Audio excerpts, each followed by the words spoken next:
There are some pretty silly things that go viral on social media, and some trends that are less than good for your health. Cue the Tide Pod Challenge. People enjoy following and performing these challenges, especially if they can get a good post out of it. But one waitress would never have prepared for the way one man got his kicks. What had her manager said to the man to warrant this? Hello, wonderful people. I'm Scott Leffler for WonderBot, and here is a Maine restaurant received an unexpected $2,000 tip with specific instructions. Before we begin, make sure to smash that like button, subscribe to our channel, and click the notification bell for more amazing videos.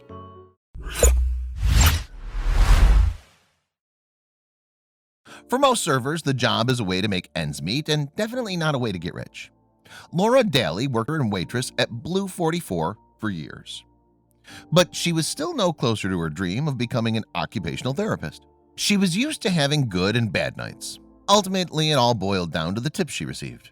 Lately, Laura hadn't been taking home as much money as she used to. She'd noticed that patrons usually seem to be tipping less and less.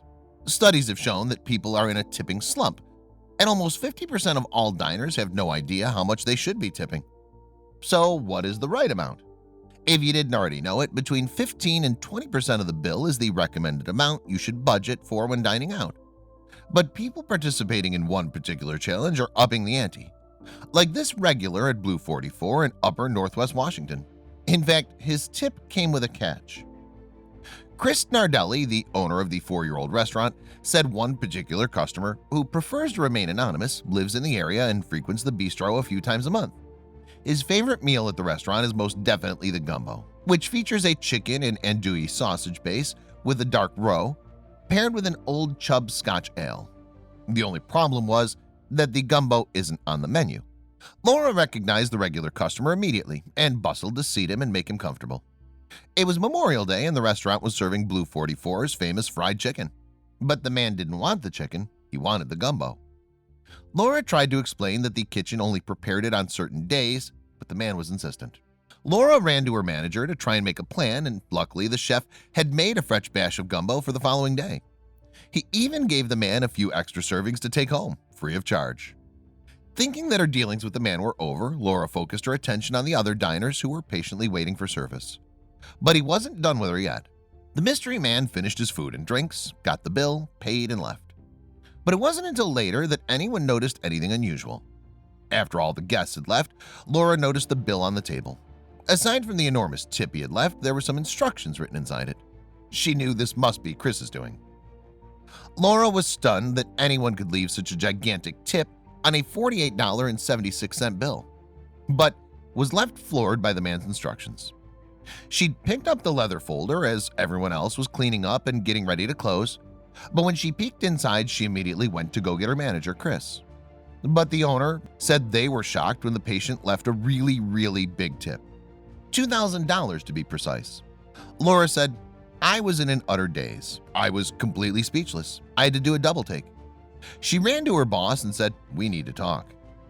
The two went back to his office and she showed him the receipt. "I didn't know what to say," Chris recalled. "This is the kind of stuff you see in the restaurant business that happens to some guy in the Midwest or the West Coast," he said. "But what was the catch?" Along with the credit card slip showing the $2,000 tip was a note including details of how it should be divided among the 3 staff members: $1,000 for Chef James and $500 each for Laura and Chris. But just what was the reason for someone to leave such an incredibly large tip? What had Chris done to elicit such a response from his customer? Occasionally, Chris Nardelli and Chef James Turner would email over food pairings to keep the customers informed of new happenings at the restaurant in a bid to attract more diners. Recently, James, under Chris's instruction, went so far as to email the patron personally, asking him for advance notice on the next time he'd like to be in the restaurant so he could make the gumbo he liked. The next day, Chris sent a thank you email to the man and got an explanation for the crazy tip. He said he's very happy with what we've built and he's proud to be a customer, Chris said. The patron also said in the email, "I'm very happy to express my gratitude in that way." Each person is using their sudden windfall wisely too. Chris said he plans to use his money to help offset his toddler's monthly daycare bill and believes that James will spend his money on his family as well.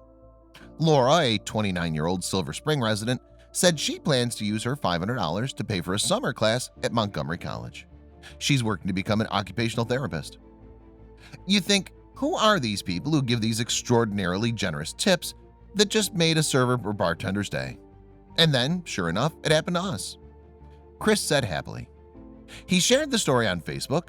Chef James also posted a picture of the bill on social media with the caption, well, I won't forget this Memorial Day at Blue 44. But none of them were ready for the explosion that followed. Soon, Blue 44's phone was ringing off the hook. People from all over town were calling in to make reservations to try James' now famous gumbo. If one customer tipped $2,000 for it, it must be worth it. Seeing a golden opportunity, Chris and James put the gumbo on the menu permanently as Generosity Gumbo. Soon the restaurant was packed and business was booming.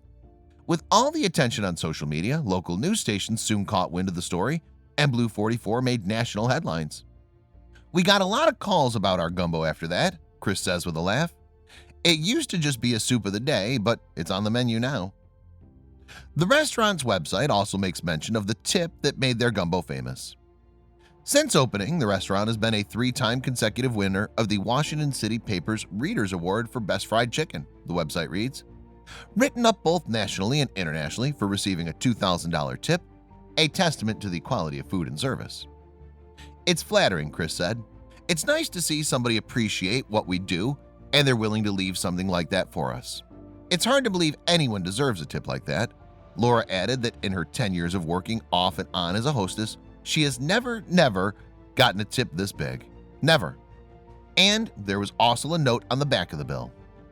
Thank you for the gumbo.